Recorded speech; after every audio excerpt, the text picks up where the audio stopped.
नमस्कार।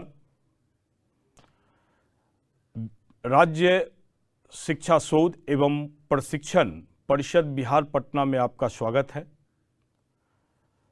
आज हम स्टूडेंट बाइनोमियल एक्सपेंशन के चैप्टर में प्रसार का मिडिल टर्म और साथ में बाइनोमियल कोफिशिएंट के बीच में क्या संबंध है, क्या प्रॉपर्टीज है, उसके बारे में हम स्टडी करेंगे। तो फर्स्ट ऑफ ऑल हम इसके प्रॉपर्टीज के बारे में स्टडी करते हैं। बाइनोमियल कोफिशिएंट, अब बहुत सारे राइटरों ने उसे संबंध के रूप में लिखा है और जबकि बहुत सारे ने बाइनोमियल कोफिशिएंट के प्रॉपर्टीज के रूप में लिखा है। तो क्या संबंध है, माने द्विपद गुणांक, गुणांकों के बीच का संबंध, ये टॉपिक बना लेते हैं। बहुत सारे ने इसे रिलेशन भी लिखा है और बहुत सारे राइटरों ने इसे प्रॉपर्टीज का नाम लिखा है। इसे properties of binomial coefficients, of binomial coefficients term से लिखे हैं। तो क्या है, इसके लिए सबसे पहले एक एक्सपेंशन हम लेते हैं, 1 प्लस यक्स का पावर n का एक्सपेंशन। यह expansion nc0 plus nc1x plus nc2x square, nc2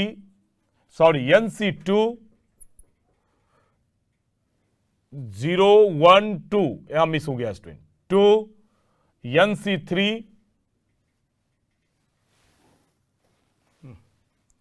nc3 x cube, nc4 x to power 4 plus s1 ncn x का पावर n। एक और एक्सपेंशन लेते हैं 1 माइनस यक्स का पावर n का, nc0 minus nc1x plus nc2x square minus nc3 x का power q plus nc4 x का power 4 plus s1 minus 1 का पावर n ncn x का पावर n। हम इसे फर्स्ट और इसे सेकेंड मान लेते हैं। ये दो एक्सपेंशन हम लिए हैं, इसी दोनों एक्सपेंशन का यूज करेंगे। सबसे पहले प्रथम प्रसार में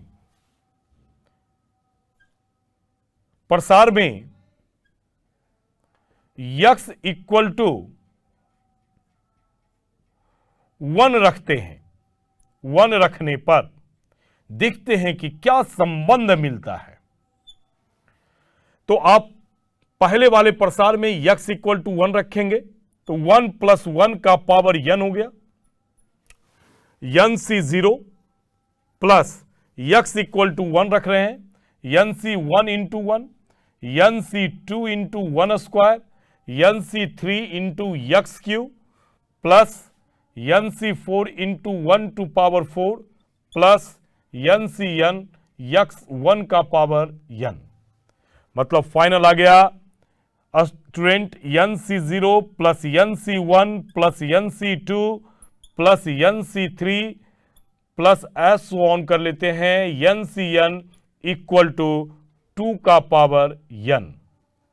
ये पहला संबंध आपके पास में स्टेबल होता है बाइनोमियल कोफिशिएंट्स के। कोफिशिएंट मतलब आप उसको गुणांक कहेंगे, उसके गुणांकों के बीच का ये संबंध है कि आप nc0 से लेकर आप ncn तक का सम फाइंड करेंगे तो ये 2 का पावर n होगा। दूसरे प्रसार में भी आप x इक्वल टू 1 रखें, रखने पर अब हमारे पास रिजल्ट आता है 1 माइनस 1, x इक्वल टू 1 रख रहे हैं, 1 माइनस 1 का power n, nc0 minus N C one, direct x equal to 1 है तो 1 से इंटू करेंगे तो 1 हो जाएगा। फिर यहां 1 स्क्वायर मीन्स 1, अब 1 से इंटू करेंगे तो 1 होगा, या चलिए लिख लेते हैं हम एक बार, N C two into 1 square, फिर N C three into 1 cube plus N C four into 1 का power 4 plus S on minus 1 का पावर एन सी एन और यक्स का पावर, यक्स के पोजीशन पर 1 रखना है, 1 का पावर एन। तो फाइनल रिजल्ट आ गया N C zero minus N C one plus N C two, alternate sign के साथ इंटर कर रहे हैं, minus N C three plus N C four plus S on minus 1 का power N C N equal to 1 minus 1 means होता है 0, तो 0 का पावर n हो गया, मीन्स 0 हो गया। ये सेकेंड रिलेशन हमारे पास में स्टेबल हुआ, ये मेरा सेकेंड रिलेशन है। अब इस दोनों रिलेशन को अगर जोड़ते हैं तो फिर रिलेशन तैयार होगा स्टूडेंट। तो देखते हैं जोड़कर कि क्या होता है। हमारे पास रिलेशन स्टेबल हो गया, N C zero plus N C one plus N C two plus N C three plus N C four plus S on N C N equal to 2 का पावर n। सेकेंड रिलेशन था N C zero minus N C one plus N C two minus N C three plus N C four plus minus होगा इस बार so on minus 1 का power N C N equal to 0। हम इसे first और इसे second फिर मानते हैं। अब इसको, इस दोनों रिलेशन को अगर ऐड कर देते हैं तब ऐसी स्थिति में दो नए रिलेशन पर आएंगे, एक बार जोड़ने के बाद और एक बार घटाने के बाद दो नए रिलेशन आएंगे।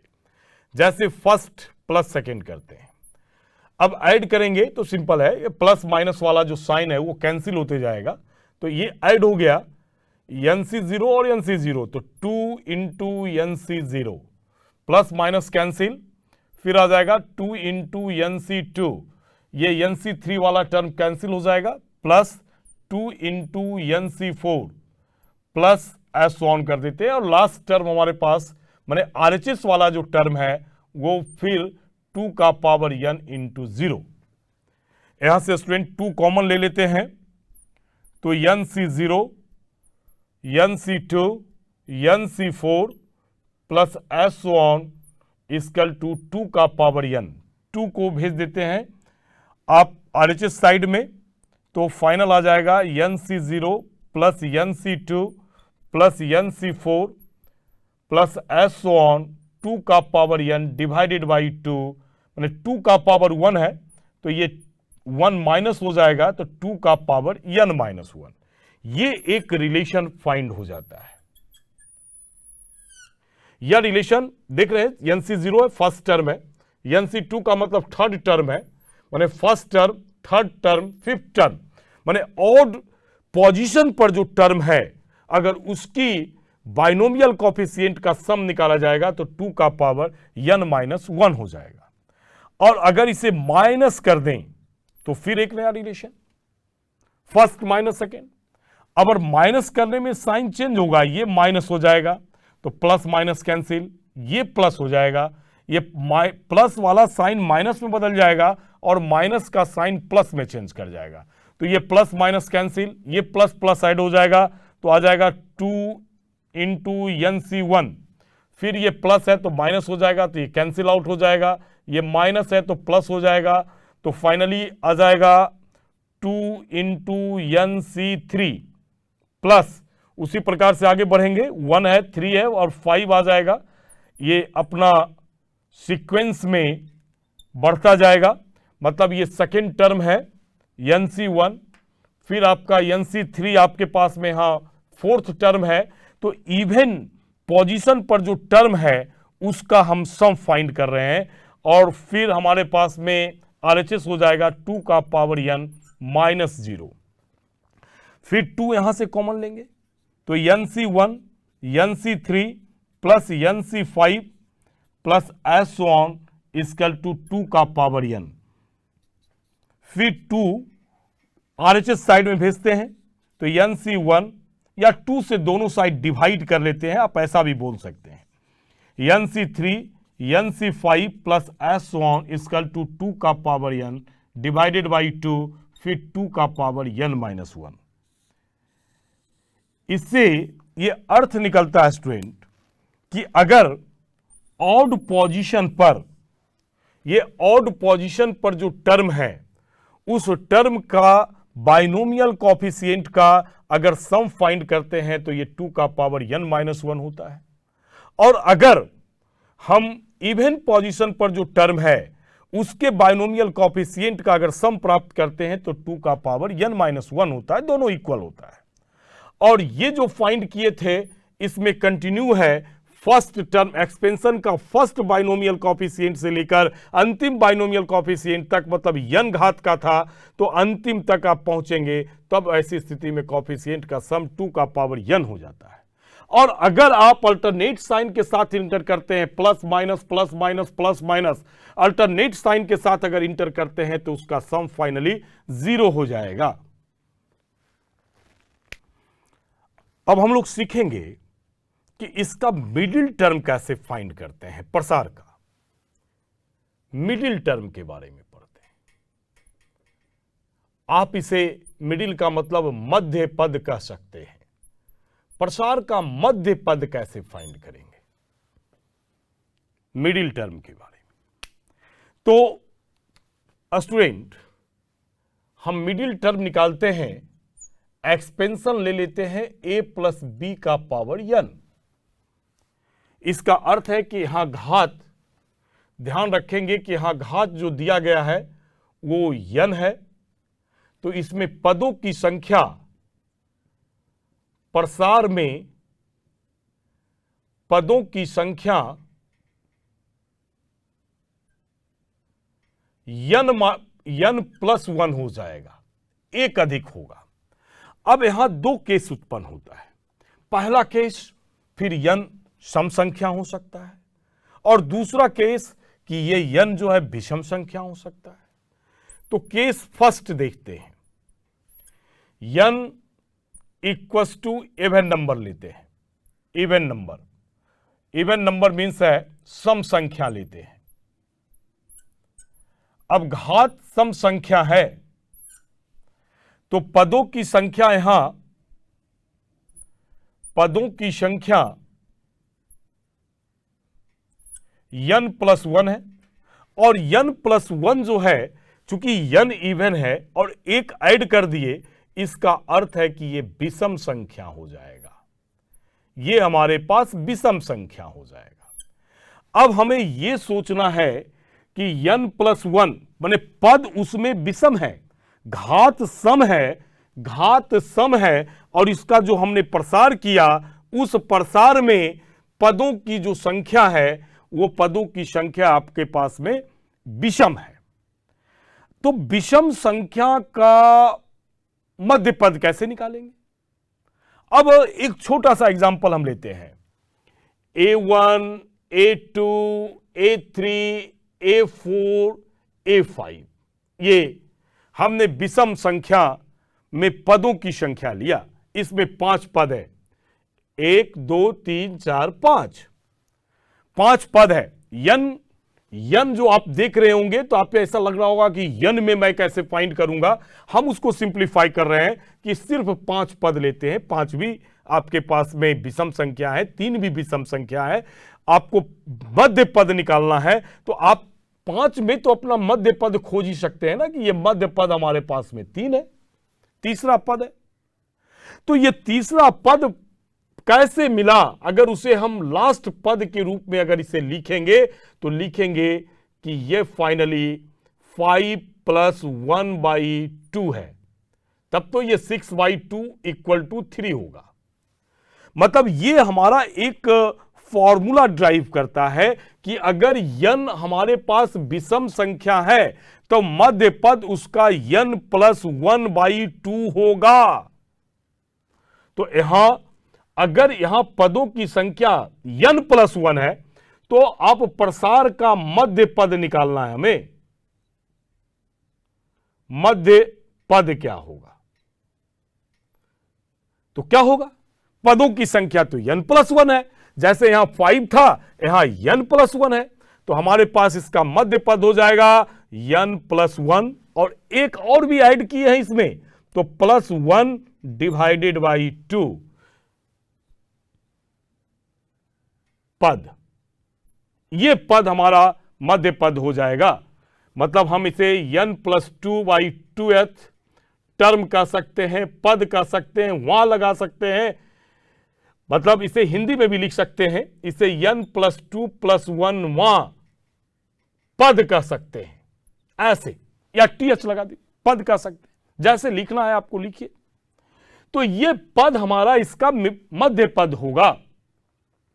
अब सिंपल सी बात है, जैसे एग्जांपल में हम आपसे लें कि 2x + 5 का पावर 6 का मध्य पद निकालिए, तो 6 का मध्य पद, प्रसार का मध्य पद निकालिए। तो n देख रहे हैं, कंपेयर करेंगे, ये इवन के पोजीशन पर अभी केस नंबर 1 लिए हैं कि इवन नंबर है, तो 6 इवन नंबर है, इसमें पदों की संख्या 7 हो जाएगा, तो विषम संख्या हो जाएगी, तो विषम संख्या हो जाएगी। तो अगर हम इससे कंपेयर करें तो हमने फाइनली निकाला n/2 + 1, तो आप इसका प्रसार का मध्य पद कहेंगे। प्रसार का मध्य पद हमारे पास फाइनल आ गया 6/2 और +1वां पद, तो 3 + 1 4th पद हो गया, चौथा पद हो गया, या 4वां पद हो गया। अब सिंपल सा कॉन्सेप्ट है, आप एनालिसिस कर सकते हैं, 6 पावर है, 7 पद हो गया, मतलब यहां से A1, A2, A3, A4, A5, A6, A7, 7 पद में इसने, 7 पदों में इसका प्रसार हुआ। तो 7 पद का मिडिल टर्म निकालना है, तो मिडिल टर्म तो यही होगा, मिडिल टर्म तो यही है। तो आप इस मिडिल टर्म को लिखने के लिए हम इसे 7 टर्म हो गया, तो 7 + 1/2 7 टर्म है, तो 7 टर्म है, तो हम इसे 7 + 1/2 लिख सकते हैं, माने 4th टर्म लिख सकते हैं। और अगर पावर के रूप में लिखना हो तो पावर हमारे पास यहां 6 है, तो आप इसे 6/2 + 1 भी लिख सकते हैं, तो ये 4th टर्म आपका बताएगा। तो ये फर्स्ट केस है स्टूडेंट कि अगर n इवन नंबर है तब ये पोजीशन आएगा। सेकंड केस इसका है कि n जो है वो एक विषम संख्या है, n एक विषम संख्या है। अब यहां इवन नंबर लिए थे, अब यहां हम ऑड नंबर ले लिए हैं, विषम संख्या है, मतलब ये ऑड नंबर है, ऐसा है, ये ऑड नंबर है। तो पदों की संख्या अगर निकालेंगे प्रसार में पदों की संख्या, तो यहां प्रसार में पदों की संख्या हमारे पास फाइनली हो जाएगा n+1। अब n तो एक विषम संख्या था, और उसमें एक जोड़ दिए, जैसे 7 विषम संख्या, एक जोड़ दिए 8 हो गया, 8 हमारे पास सम संख्या है, तो n हमारे पास विषम संख्या, एक जोड़ दिए n+1 हो गया, और ये हमारा बन गया सम संख्या, इवन नंबर में बदल गया। अब देखते हैं कि इवन नंबर के पोजीशन पर क्या होगा। मान लिया जाए कि A1, A2, A3, A4, A5 और A6 है, ये हमारे पास नंबर है, इवन नंबर है, पदों की संख्या इसमें 6 है, इवन है। अगर आप इसकी गिनती से निकालते हैं मध्य पद, तो इसके 2 मध्य पद आएंगे, 3b और 4b, 3b और 4b 2 मध्य पद आएंगे। तो ये दूसरा, पहला मध्य पद हम इसे 6/2 लिख सकते हैं, और अगला जो मध्य पद होगा वो 6/2 + 1 लिख सकते हैं। तो ये 2 पद हमारे पास मध्य पद होगा। ध्यान रखेंगे, जब पदों की संख्या सम होगा तब ऐसी स्थिति में दो मध्य पद होंगे। तो कहने का अर्थ है कि हाँ, हमारे पास n+1 है, यहां जो 6 लिख रहे हैं उसके पोजीशन पर n+1 है, तो पद जो हमारा निकलेगा वो n+1 हो जाएगा, डिवाइडेड बाई 2 और एक n+2 +1 हो जाएगा। तो इसके दो मध्य पद हमारे पास में प्राप्त हो जाएंगे। एक मध्य पद हो गया तो हम लिखते हैं कि प्रसार का मध्य पद 2 हो जाएंगे। एक मध्य पद हमारा हो गया n+1/2th, माने n+1/2वां टर्म, और एक हो जाएगा n/2 और +1 मीन्स 2 एलसीएम, तो n+3 आप इसे लिख सकते हैं। n+1 है, सॉरी, n+1/2 और प्लस हो गया हमारे पास 1, तो एलसीएम 2 हो गया, तो n+1 और +2, ठीक है। तो हमारे पास आ गया n+3/2। तो आप इसे हम लोग या सीधे ऐसे लिखिए कि n+1/2 और +1, ये दो पद जो है, ये दोनों पद हमारा मध्य पद होगा। आप इसे सॉल्व भी कर सकते हैं, जैसे हमने यहां सॉल्व किया, तो इसे आप n+3/2 भी रख सकते हैं। तो इस प्रकार से आप मध्य पद देख सकते हैं कि मध्य पद क्या है। हाँ स्टूडेंट, ये ध्यान रखना है कि अगर आपके पास में एक्सपेंशन a+b का पावर n है, केस फर्स्ट की बात हम कर रहे हैं, अगर ये एक्सपेंशन है, मतलब केस फर्स्ट में यहां हमारे पास में इवन नंबर है, n हमारे पास में इवन नंबर है, तो सीधे आप कहेंगे कि इसका इवन नंबर था, तो हमारे पास यहां फाइनल निकल गया कि n/2 + 1वां पद जो है उसका मिडिल टर्म होगा। तो आपसे इसका मिडिल टर्म निकालने के लिए अगर कह दिए तो आप n/2 + 1वां टर्म निकालेंगे। मतलब यहां n है तो n c एक कम जाता है इससे, तो n/2 a का पावर n-n/2 और b का पावर n/2, मतलब फाइनली n/2 a का पावर n/2 और b का पावर n/2। इस प्रकार से आप यहां मिडिल टर्म निकाल सकते हैं। अब इस केस में भी आप मिडिल टर्म निकाल सकते हैं, केस सेकेंड में भी आप निकाल सकते हैं मिडिल टर्म। देखिए यहां अगर n को ऑड नंबर लिया जाए और एक्सपेंशन तो ध्यान रखेंगे a+b का पावर n है, तो पहला मिडिल टर्म हमारे पास में है, फर्स्ट मिडिल टर्म है n+1/2। अब n+1/2 में एक माइनस करेंगे, देखिए यहां n+1/2 में माइनस करेंगे तो फाइनल आएगा 2, n+1 - 2 मतलब n-1/2। ये तो कहने का अर्थ है कि इससे एक कम होगा तो n-1/2 हो जाएगा, ये आ जाएगा स्टूडेंट।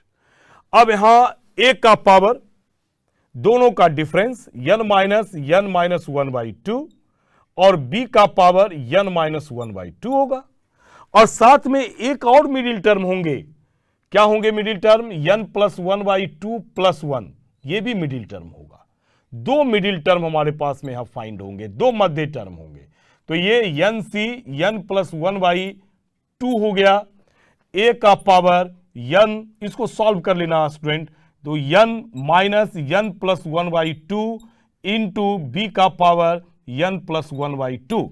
इस प्रकार से दोनों केस में हम मिडिल टर्म को ज्ञात करते हैं। तो मिडिल टर्म निकालने के लिए आप किसी भी एक्सपेंशन का मिडिल टर्म निकालने के लिए आप इसे फॉर्मूला के रूप में यूज कर सकते हैं, सूत्र के रूप में यूज कर सकते हैं, या फिर इस प्रकार से एनालिसिस करके आप मिडिल टर्म को निकाल सकते हैं। तो आप एनालिटिकल अप्रोच भी याद रखें, ध्यान में रखें कि कैसे मिडिल टर्म तक पहुंचा जा सकता है, थ्योरीज को हम कैसे डेवलप कर सकते हैं। अगर आप थ्योरीज डेवलप करने के लिए आता है तो आप इसको भूलेंगे नहीं। धन्यवाद।